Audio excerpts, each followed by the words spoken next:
ఇట్లండి ఇట్లండి ఇట్లండి.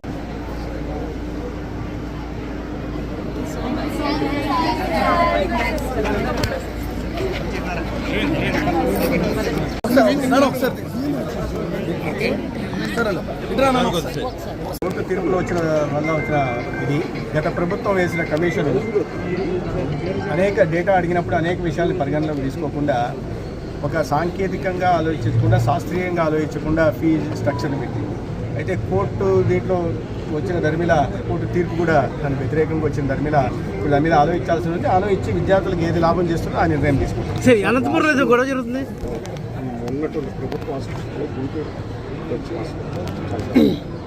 ఇంకా చిన్న చిన్న అనేం కాదు, పెద్ద పెద్దగానే ఇబ్బందులు కలుగుతున్నాయి. దాని మీద తీవ్రమైన ఇబ్బందులు ఉన్నాయి. ఎందుకంటే మీకు అనేక కొరతలు ఉన్నాయి. ముఖ్యంగా హెచ్ఆర్ కొరతలు ఉన్నాయి, స్టాఫ్ కొరతలు ఉన్నాయి, డాక్టర్ల కొరత ఉంది, స్పెషలిస్టుల కొరత ఉంది.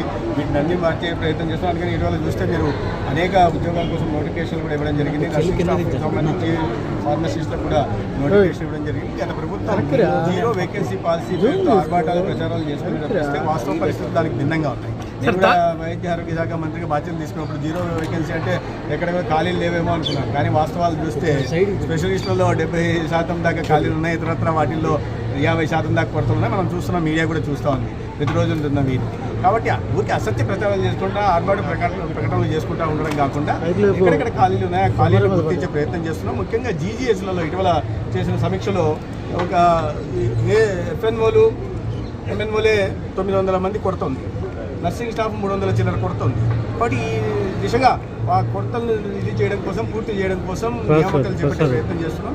ఇటీవల వస్తున్నాయి. ప్రభుత్వం నుంచి కూడా ఫైనాన్స్ డిపార్ట్మెంట్ నుంచి కూడా కొన్ని అనుమతులు తీసుకున్నాం, ఇంకొన్ని అనుమతులు తీసుకుంటున్నాం. రాబోయే రోజుల్లో ఈ కొరతలను తీర్చి ప్రజలకి ఒక నాణ్యమైన ఉచిత వైద్య సేవలను అందించే ప్రయత్నం. సార్, తాడిపత్రిలో జేసీ బ్రదర్స్ వాళ్ళ బస్సు తగలబెట్టడానికి బీజేపీ హస్తం ఉందని అంటున్నారు సార్. సి ప్రభాకర్ రెడ్డి గారు ఏం మాట్లాడుతుంటారో తెలియదు, ఎవరికి అర్థం కాదు. గత కొన్ని రోజులుగా చూస్తున్నారు మీరు.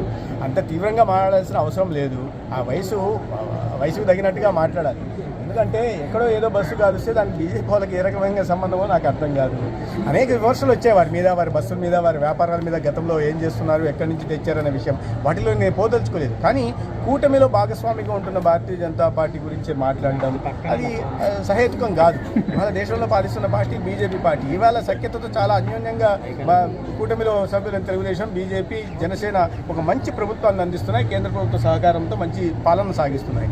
ఈ నేపథ్యంలో ఏదో తన వ్యక్తిగత విషయాలను తీసుకొచ్చి అదేదో రాష్ట్రానికి సంబంధించిన విషయంలాగా మాట్లాడడం, ఒక అర్థం పర్థం లేని విమర్శలు బీజేపీ మీద చేయడం అనేది మంచిది కాదు. వారి గౌరవం, వారి వయసుకు తగిన విధంగా మాట్లాడాలి. వారు తెలుసుకుంటారని నేను భావిస్తున్నాను. Right sir, right sir. Thank you.